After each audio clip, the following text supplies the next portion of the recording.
Dünyanın en bay adamı 56 yaşında öldü.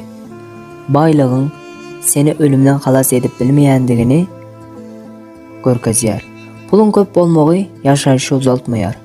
Dünyanın en akıldary 20 yaşında tigirli oturuşda kaldı. Akıl, zehin, ilmi derece nähili beýik bolsa da insan bedeninin goşakdygyny, kadir kımmatyň diňe beden bilen däl de ruh bilen ölçenmelidigini görkezýär.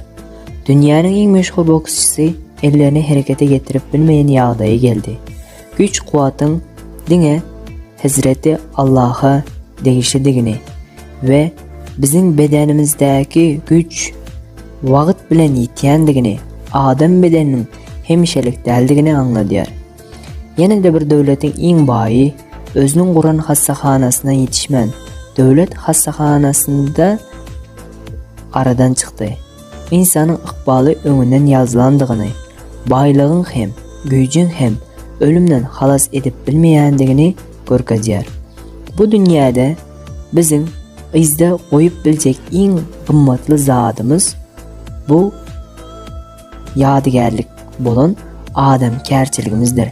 Baýlyk, şöhret, güýç geçijidir. Emma ýagşylyk, wepalylyk, halallyk ömürlük is galdyrýar.